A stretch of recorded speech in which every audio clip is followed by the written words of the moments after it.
Imagine waking up, trapped in the consequences of your own actions, facing the darkness you've created. But there's a twist. The fight isn't over yet. Will redemption be possible? Or is it too late? Stay with us to see the shocking truth unfold in the most unexpected way. This is a story you won't forget. Watch till the end. The cold metal of the handcuffs dug into his wrists. His breath came in shallow gasps. The room smelled like sweat, blood, and stale air. He couldn't remember how he got here. His mind was a blur. Flashes of sirens. Gunshots. Shouts. He blinked. His eyes stung from the bright lights overhead. The walls were too white, too sterile. It was a stark contrast to the chaos in his head. The air felt thick, like it was pressing down on him. He tried to move, but his body felt heavy, uncooperative. The pain in his legs hit him then, sharp, sudden. He winced. The floor was cold beneath him. Hard. Unforgiving. His mouth was dry. His throat tight. There was a sound in the distance. Footsteps. Faint at first, but growing louder. He could feel the weight of someone's presence before they even entered. The door creaked open. A figure stood in the doorway. His eyes locked onto the figure, but his mind couldn't place them. His chest tightened. His heartbeat quickened. What was happening? Why was he here?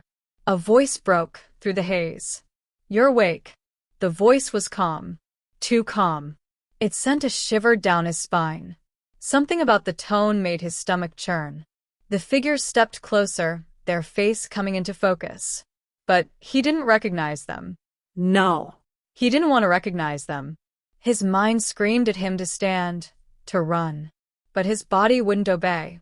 His fingers twitched. The air was suffocating. The figure spoke again. "You know what you did." Each word felt like a heavy weight, sinking deeper into his chest. The truth was slipping through his mind, like water through fingers. The flashes started to come back. The flashes of people running, screaming. The gun, the blood, the fear. It all hit him at once. He gasped. He remembered. He was the one who had done this. He had pulled the trigger. He had caused the chaos. But how? How had he ended up here, in this room, with his hands shackled? Hadn't it been all over? Hadn't the nightmare been finished? His mind raced. The memories were too sharp, too clear. He saw the faces of the victims again. Each one, each scream, the terror in their eyes. But there was something else now. A creeping doubt. Something was wrong. This wasn't supposed to happen. He wasn't supposed to be caught. He wasn't supposed to be here, in this cold, sterile room. The figure stepped closer. The silence stretched. He could feel his heart pounding, like a drum in his chest. The walls seemed to close in. His breaths came faster. Was this the end? Was this where it all fell apart? He closed his eyes. The sound of his heartbeat was all he could hear now. The door slammed shut behind the figure. And then, silence. The room felt impossibly still. He was alone. For a moment, he thought he might lose himself to the overwhelming sensation. The cold, the quiet. But something shifted. Something inside him snapped. The realization was like ice water to the face. He wasn't alone. He wasn't free. He wasn't in control. And it hit him all at once. He had been caught. He had been captured. The taste of fear was in his mouth now. Sharp, bitter, unforgiving. He tried to move again. This time his legs obeyed. But the chains, they held him back. He gritted his teeth and tugged against them. But it was useless. He was trapped. The room felt even smaller now. His chest tightened, the walls closing in on him again. He could feel the weight of it, the guilt, the fear, the confusion. All of it pressing down on him. A voice came from the shadows. "Do you know why you're here?" He didn't answer. He didn't know what to say. The figure's words cut through the silence again. "You thought you could escape. You thought you could get away." His heart skipped. The voice was mocking now. "You didn't. The finality of those words echoed in his mind. He hadn't escaped. He was here. He was trapped. The air grew heavier, thick with an undeniable tension. His mind raced, desperate for a way out.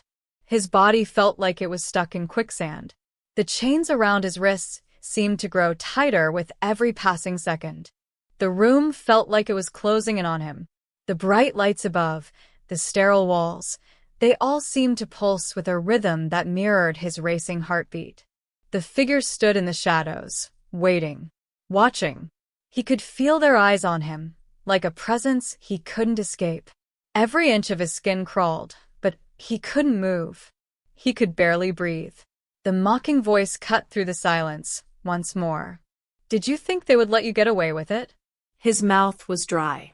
His tongue felt heavy in his mouth, as if words had turned to ash. But his mind screamed, trying to make sense of it all. The gun. The blood. The screams. He had been so sure. So certain that he could disappear into the noise. But now, here he was. Captured. The figure stepped forward, closer now. Their face still hidden in the shadows, but their presence undeniable. "You're not getting out of this." The words sliced through him like a blade. The truth sank in like a weight he couldn't lift. He had been caught. There was no escape. No place to hide. His past, everything he had done, had come for him. And it would never let him go. His breathing grew ragged, and panic started to rise in his chest again. No. He couldn't accept this. He wouldn't.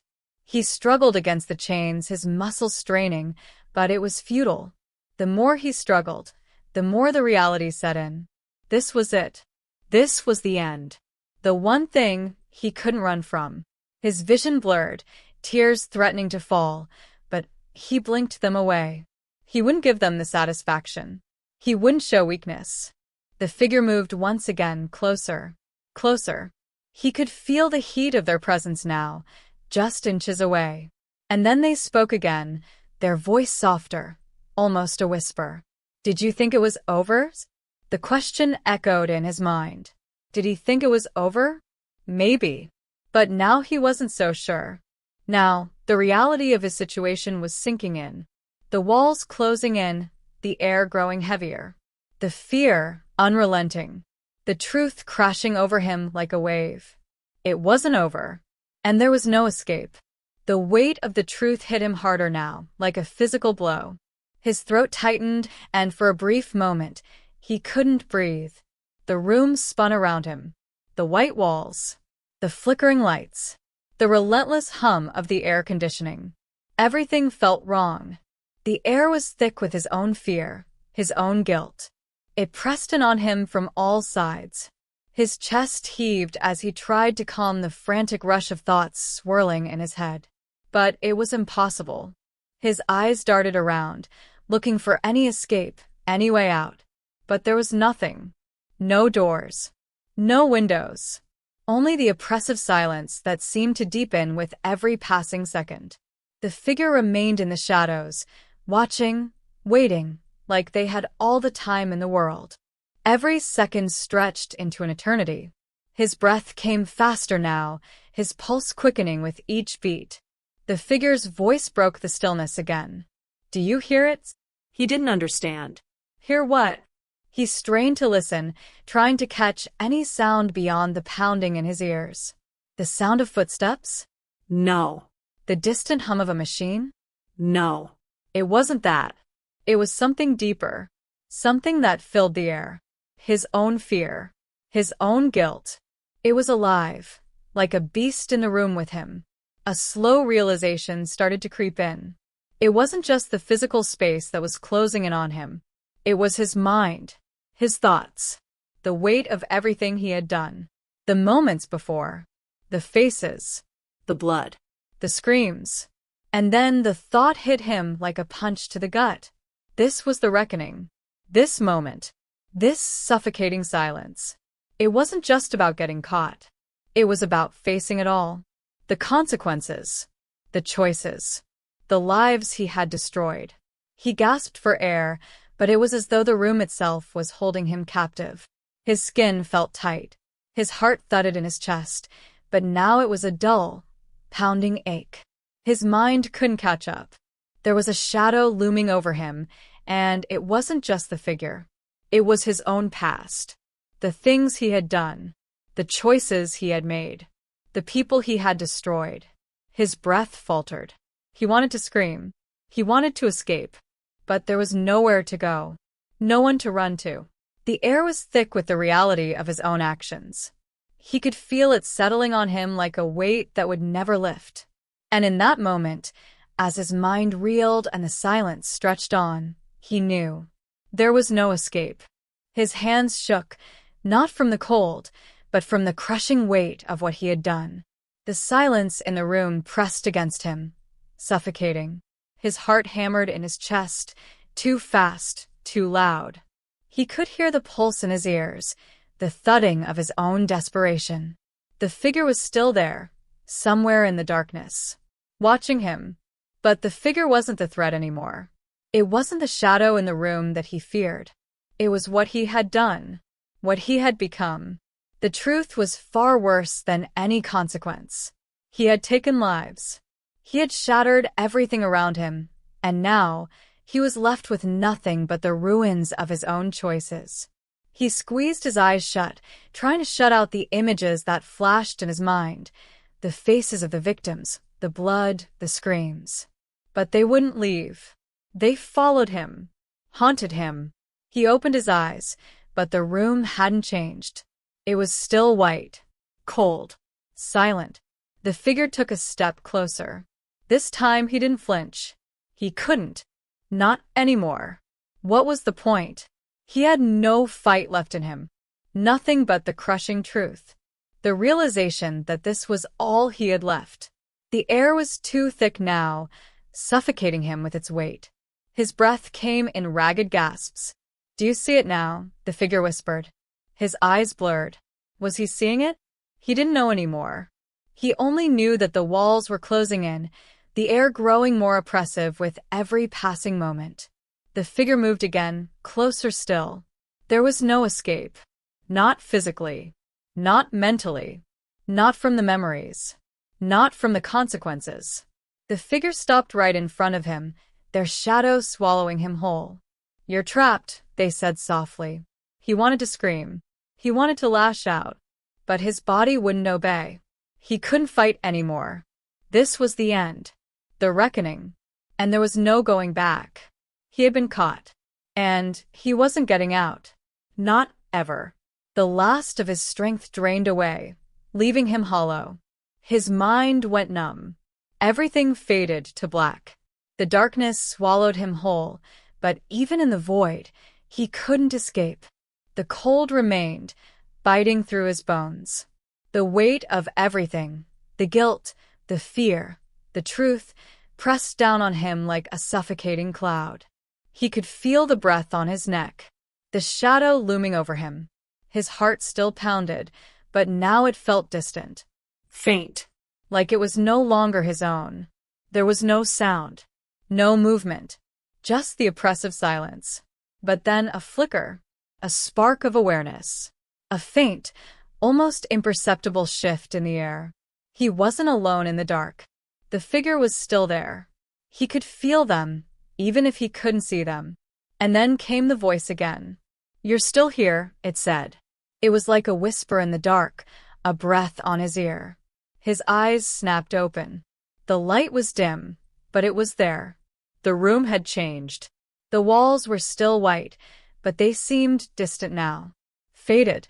The figure stood just in front of him, but now they were clearer. A face emerged from the shadows. Familiar, but not. It was a reflection of his own fear. A distorted version of himself. The realization hit him again. He wasn't trapped by the room. He was trapped by himself. By his choices. By everything he had done. The figure, his own reflection, stared back at him, its eyes cold, unfeeling. "Do you feel it?" the figure whispered. The question hung in the air, like a heavy fog. Feel what? The emptiness? The hollowness inside him? The crushing weight of everything he had lost? He nodded. A single tear slipped down his cheek. It wasn't for the lives he had taken. Not for the blood. Not for the screams.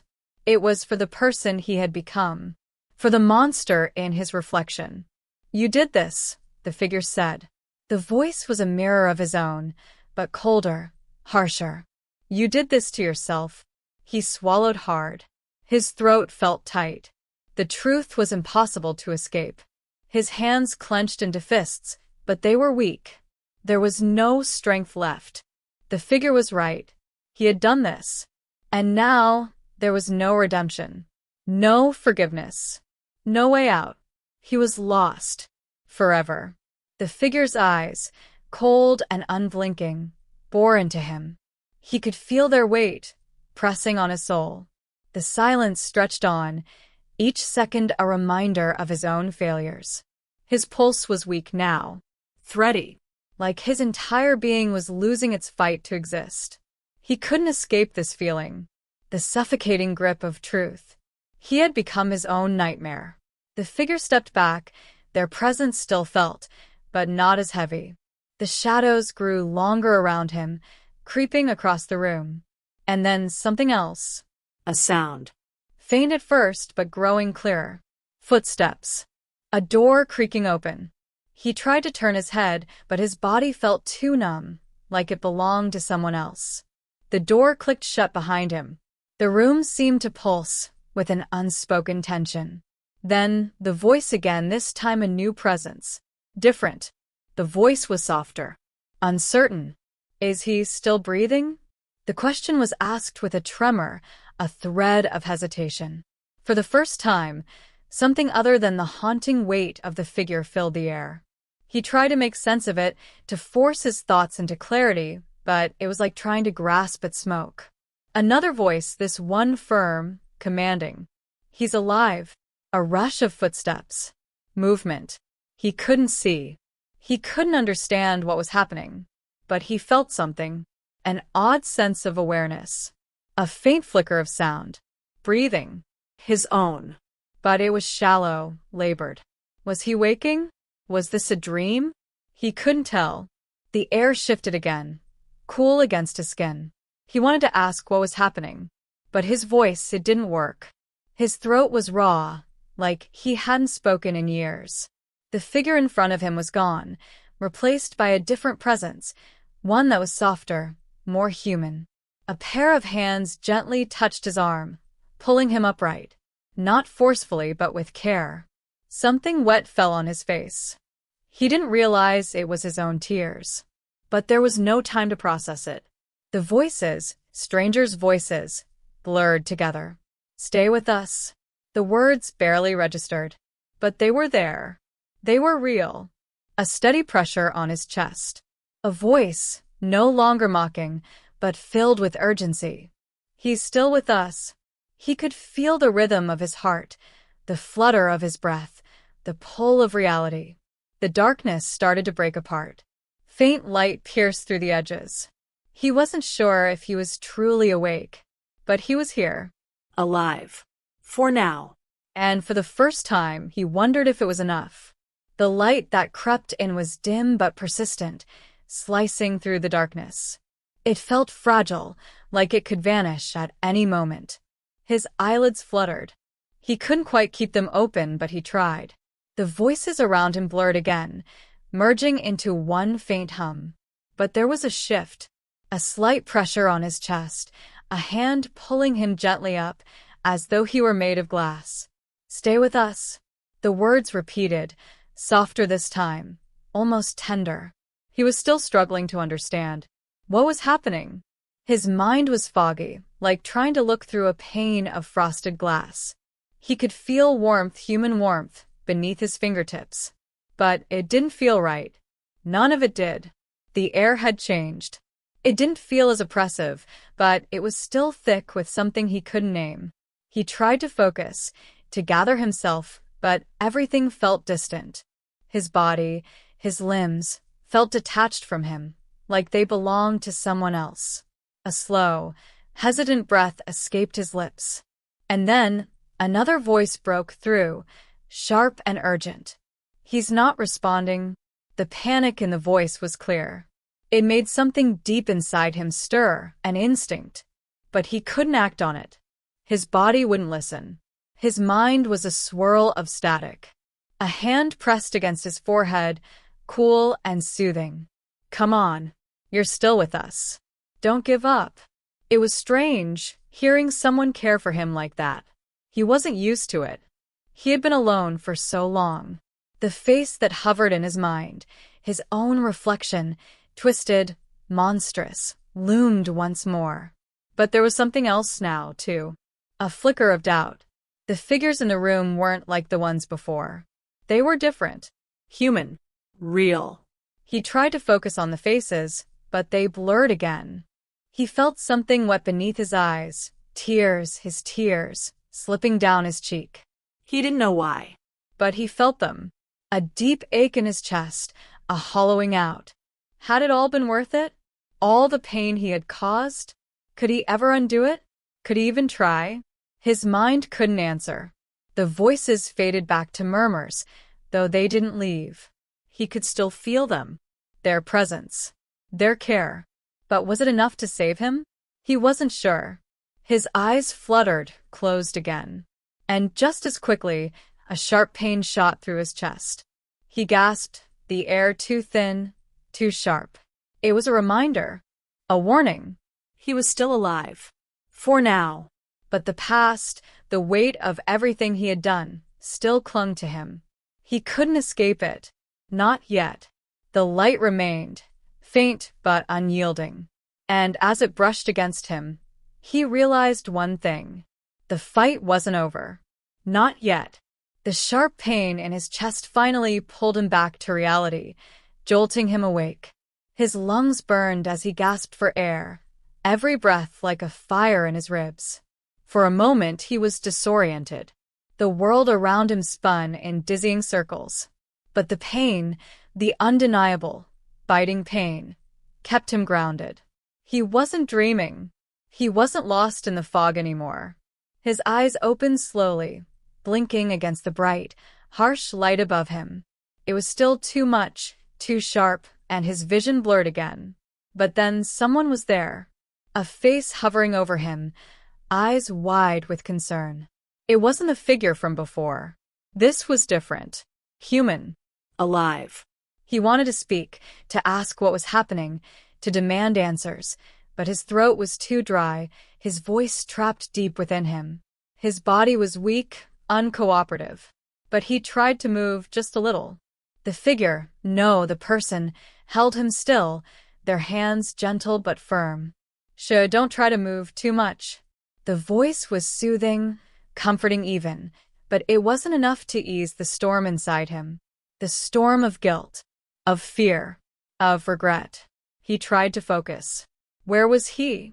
Why were they helping him? He looked around, his mind still clouded with confusion, but he could make out the shapes of walls, the sterile gleam of medical equipment. He was in a hospital. But how? How had he gotten here? The weight of his past crashed down on him again, the memories flooding his mind in vivid bursts. The blood. The gunshots. The fear in their eyes. He wanted to forget. He wanted it all to vanish. But it wouldn't. It never would. The face above him spoke again, softly, as though sensing his internal struggle. "You're alive. You're going to be okay." He wanted to scream. He wanted to say something, anything, but the words wouldn't come. The person smiled, a sad, understanding expression. But it didn't ease the suffocating weight inside him. It didn't take away the truth. He had done this. He had caused all of it. And now, there was no running from it. He wasn't sure what would happen next. Would they forgive him? Would they give him a chance to explain? No. The thought was absurd. He had no right to expect forgiveness. He was trapped in the consequences of his own actions. And the silence between them stretched longer than the rest of his life. He wasn't sure what to feel anymore. Only that the fight was far from over. Not in this room. Not in his mind. The light above flickered again, casting a fleeting shadow across his face. And he understood. This was only the beginning. He lay there, still, his body sinking deeper into the sterile bed, the soft hum of machines and the faint rustle of nurses in the background.